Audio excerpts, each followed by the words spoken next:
20 жылда 13.000 домбура, казак улуттук музыкалык аспаптарын жасоо менен алектенген чебер Алмаз Мустафанын пикиринде домбуранын үнү күнгүрүп, кооз чыгышы үчүн кесибиңди сүйүп, чыдамкайлык көрсөтүүң керек. Себеби бир аспапты жасап чыгуу узак убакытты талап кылат, атүгүл жылдап жасалышы мүмкүн. Чанагын оюп, тегиздөө, желимдөө, чекти тартуу мунун бардыгы татаал жумуш. Мисалы, бул домбураны жыгач чебер 5 жылдан бери жасап келет. Буйрутма берүүчү да аны шаштырбайт. Бир өзгөчө аспапты чебер атайын Якутиядан алынып келинген мамонт сөөктөрү менен кооздоого ниеттенүүдө.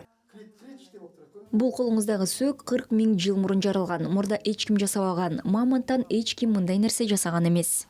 Республика боюнча формасынын өзгөчөлүгү менен айырмаланган 4 гана домбура бар. Мынау тамчы формасы. Бул Батыс Қазақстан. Осы форманың негизинде Бул тамчы формасы. Бул Батыш Казакстанда ушул форманын негизинде Ахмет Жубанов атабыз бизге бул домбураны тааныштырды. Бул 48 размер эмен жыгачынан куралып жасалган. Азыр биз ойноп жүргөн классикалык домбура. жасалган. Кәдімгі қазір біздің ойнап жүрген классикалық домбыра.